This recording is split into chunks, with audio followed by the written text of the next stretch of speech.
የደቡብ ሱዳን ተቀናቃኝ ፖለቲከኞች የገጠሙት ሽኩቻ አዲሲቱን ሀገር ዳግም ከጦርነት ይከታል የሚለው ስጋት እየተጠናከረ ነው።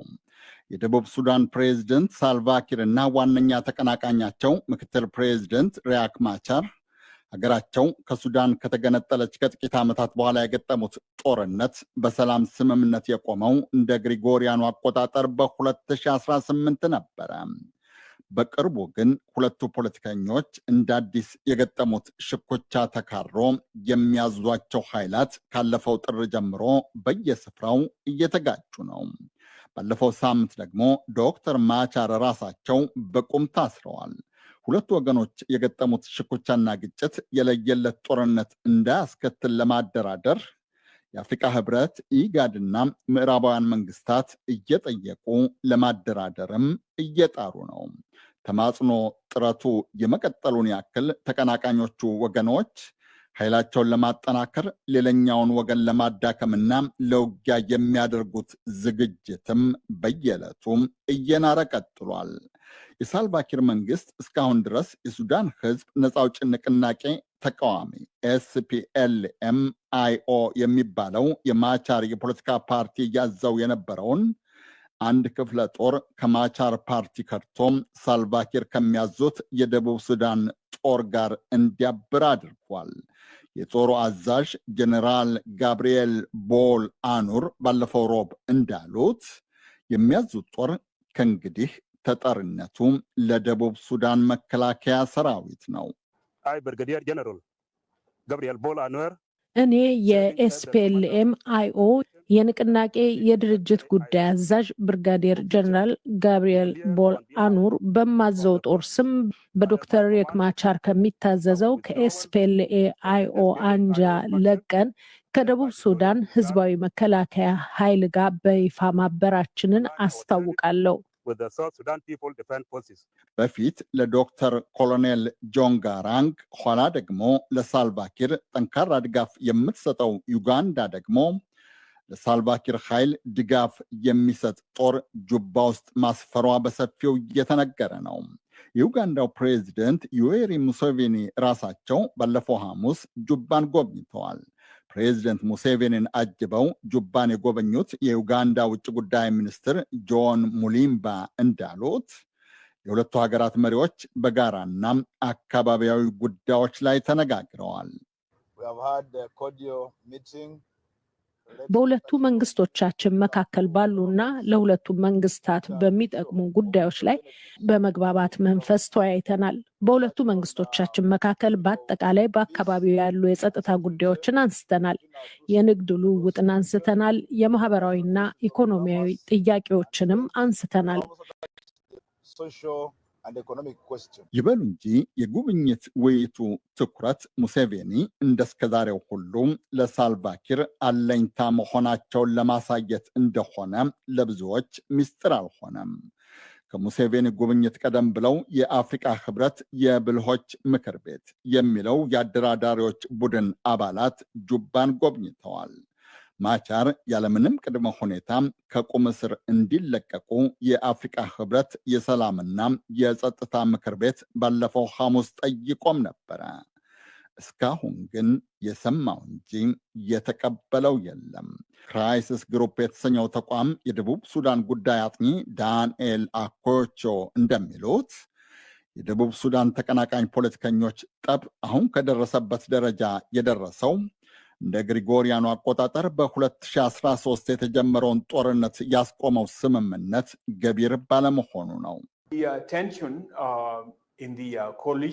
የእርስ በርስ ጦርነቱን ባስቆመው በ2018 በተደረገው ስምምነት መሰረት በ2020 የተቋቋመው ተጣማሪ መንግስት ውስጥ አሁን ውጥረት የተፈጠረው ስምምነቱ ተግባራዊ ባለመሆኑ ነው። ያን ስምምነት ተግባራዊ ማድረጉ ከፍተኛ እንቅፋት ገጥሞታል። ከስምምነቱ ሀሳቦች ተግባራዊ የሆነው 10% ብቻ ነው። በተጣማሪው መንግስት ውስጥ ያሉት ፕሬዝደንቱና ምክትል ፕሬዝደንቱም እርስ በርስ መታገላቸውን አላቆሙም። ግንኙነታቸው ጥሩ አልነበረም። በዚህ ምክንያት ውጥረቱ ተካሮ አሁን ከደረሰበት ደረጃ ደርሷል። ደቡብ ሱዳን ነፃነቷን ባወጀች በሁለተኛ ዓመቷ በ2013 በተጫረው ጦርነት ወደ ግማሽ ሚሊዮን የሚጠጋ ህዝብ አልቆባታል። ረሃብ፣ ጎርፍና በሽታ በሚሊዮኖች የሚቆጠር ህዝብ ፈጅተዋል። የአሁኑ ውጥረትስ ሌላ እልቂት ያስከትል ይሆን? ሁለተኛው ርዕሳችን እንለፍ። የቀድሞው የሱሪያ ፕሬዝደንት የበሽር አልአሰድ ስርዓት በተቃዋሚዎቹ ከስልጣን ከተወገደ ወዲህ ሶሪያ የሚገኘው የሩሲያ ጦር ሰፈር በነበረበት መቀጠሉ ብዙዎችን እያጠራጠረ ነው። እርግጥ ነው በሱሪያው የሜዲትራኒያን ባህር ጠረፍ ታርቱስና ህማይም የሚገኙት የሩሲያም የባህርና የአየር ኃይል ጦር ሰፈሮች አሁንም በይፋ አልተዘጉም። ይሁንና የሶሪያ አዳዲስ ገዢዎች በራሳቸው ፍላጎትም ሆነ በምዕራባውያን ግፊት የሩሲያ ጦር ሰፈርን ይዘጉታል የሚለው ስጋት በማየሉ የሞስኮ መሪዎች ሌላ አማራጭ እያማተሩ ነው። አማራጮቹ ብዙ ናቸው። ብዙ ታዛቢዎች ግን ሱዳንን በጣሙን ደግሞ ሌላኛዋን የሜዲትራኒያን ባህር አዋሳኝ አረብ አፍሪቃዊት ሀገርን ይጠቁማሉ፣ ሊቢያን። የጸጥታ ጉዳይ አጥኚዎች እንደሚሉት በሽር አልአሰድ ባለፈው ታህሳስ ከስልጣን ከተወገዱ ወዲህ የሩሲያ ወታደራዊ አውሮፕላኖች ከሶሪያ ወደ ሊቢያ በተደጋጋሚ በረዋል። መንበሩን ኒውዮርክ ያደረገው ሳውፋን የተባለው ማዕከል እንደዘገበው ደግሞ የሩሲያ የጦር መርከቦች የሊቢያው የጦር አበጋዝ ማርሻል ኸሊፋ ሀፍጣር በሚቆጣጠሩት የምስራቅ ሊቢያ የቶብሩክ የባህር ኃይል ሰፈር መህለቃቸውን ጥለዋል። የአውሮፓ ምክር ቤት የውጭ ግንኙነት ጥናት ባልደረባ ታሪክ መግረሲም ያጠናክሩታል። ለሩሲያ በጣም አጠራጣሪ ሁኔታ ተፈጥሮ ነበር። በተለይ የአሰድ ስርዓት ታህሳስ ላይ ከተወገደ በኋላ በነበረው ጊዜ ጥርጣሬው በማየሉ ሶሪያ የሚገኙ የሩሲያ መሳሪያዎችንና ቁሳቁሶችን የጫኑ አውሮፕላኖችና ዕቃ ጫኝ መርከቦች ለሩሲያ አስተማማኝ ሆኖ ወደ ተገኘው ወደ ሊቢያ ተደጋጋሚ በረራዎችና ጉዞዎችን አድርገዋል። ስለዚህ በሞስኮ አይን በሜዲትራኒያን አካባቢ አስተማማኝ መስላ የታየችው ሊቢያ እንደነበረች ግልጽ ነበር። በሰሜን አትላንቲክ ጦር ቃል ኪዳን ድርጅት ወረራ የተደገፉት የሊቢያ አማጺ ኃይላት የቀድሞውን የሀገሪቱን መሪ የኮሎኔል ሙአመር ቃዛፊን ስርዓት ካስወገዱ ወዲህ በነዳጅ ዘይት የበለጸገችው ሰሜን አፍሪካዊት ሀብታም ሀገር ተከፋፍላለች። መግሪሲ እንደሚሉት ሩሲያም የተለያዩ ተቀናቃኝ ታጣቂ ኃይላት በተከፋፈሏት ሊቢያ የተለያዩ ጥቅሞችን ለማግኘት አሁን እየጣረች ነው። ቀዳሚው ሜዲትራኒያን ጠረፍ ላይ ጦር ሰፈር ማግኘት ነው። የሊቢያን የተፈጥሮ ሀብት በተለይም ነዳጇን ለገበያ ማዋል፣ በምዕራባውያን ማዕቀብ ለተሸበበው የሸቀጥ ምርቷም ገበያ ማግኘትና የጦር መሳሪያ ሸማች መፈለግ ሌሎቹም የሚጠቀሱ የሩሲያ ጥቅሞች ናቸው። የኒውዮርኩም ሶፋን ጥናት ተቋምም ተመሳሳይ እምነት አለው። ተቋሙ እንደሚለው የሩሲያ መድፎች ሀፍጣር ለሚያዙት የሊቢያ ብሔራዊ መከላከያ ሰራዊት ኤልኤንኤ በእንግሊዝኛ ምህጻሩ ለሚባለው ኃይል ተሸጧል ወይም ተሰጥቷል። ተቋሙ እንደሚለው ሊቢያን አቋርጠው ወደ አውሮፓ ለመግባት በሚፈልጉ ስደተኞችም ላይ ሩሲያም ተጽዕኖዋን ማሳረፍ ትፈልጋለች። የኮንራድ አደናወር ጥናት ተቋም ባልደረባ ኡልፍ ሌይሲንግ እንደሚሉት ሩሲያም ከምዕራባዊ ሊቢያና እርሰ ከተማ ትሪፖሊ ከሚገኙ የሀፍጣር ባላንጦች ጋርም ዲፕሎማሲያዊ ግንኙነት አላት። ዋና ወዳጇ ግን አሁንም ሀፍጣር ናቸው። ሞስኮ ከምዕራብና ከትሪፖሊ ኃይላት ጋር ዲፕሎማሲያዊ ግንኙነት አላት። ትኩረቷ ግን ግልጽ ነው፣ ሀፍጣር ናቸው። ሀፍጣር ራሳቸውም ብዙ ወዳጅ የላቸውም። ዋና ደጋፊያቸው ሩሲያ ናት። ሩሲያ ቶብሩክ ውስጥ የሶሪያውን የመሰለ የባህር ኃይል ሰፈር ለመያዝ አበክራ እየጣረች ነው። ሩሲያ የጦር ሰፈሩን እንዳታገኝ የቀድሞው የዩናይትድ ስቴትስ ፕሬዝደንት የባይደን አስተዳደር ሀፍጣር ላይ ከፍተኛ ግፊት ሲያደርግ ነበር። የትራምፕ አስተዳደር አቋም ገና አይታወቅም። ሀፍጣር ለዩናይትድ ስቴትሱ ማዕከላዊ የስለላ ድርጅት ሲአይኤ ሲሰልሉ አብዛኛ የጎልማሳነት ዕድሜያቸውን ማሳለፋቸው በሰፊው ይነገራል። ኑሯቸውም አሜሪካ ነበረ።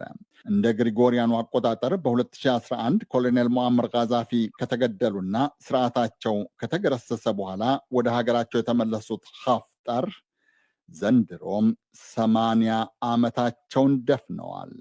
የዕድሜ መግፋት ምናልባትም የማይቀረው ሞት ካጋጠማቸው ልጃቸው ሰዳም ሀፍጣርን ለመተካት ሽማግሌው ማርሻል የተዘጋጁ መስለዋል። ወጣቱ ሰዳም ገና ካሁኑ ጀነራል ናቸው። ሩሲያ ሊቢያ ውስጥ የጦር ሰፈር ለማግኘት በምታደርገው ጥረት አባታቸውን ወክለው የሚደራደሩትም ሰዳም ሀፍጣር ናቸው። የአውሮፓ ምክር ቤት የውጭ ግንኙነት ጥናት ተቋም ባልደረባ ታሪክ መግሪሲ እንደሚሉት ጀነራሉ በሚያዙት ቢንዛይድ ብርጌድ በተባለው ሚሊሻቸው አማካኝነት የረቀቀ መረብ ዘርግተው ስደተኞችን ማዘዋወሩንም እያቀለጣጠፉት ነው። መግሪሲ አክለው እንዳሉት አውሮፓ ለመግባት የሚመኙ ሰዎች ከፓኪስታን፣ ከባንግላዴሽ፣ ከሌሎች የእስያ ሀገራት፣ ከአፍሪቃና ከአረብ ሀገራት እየተፈለጉ ምስራቅ ሊቢያ ይደርሳሉ።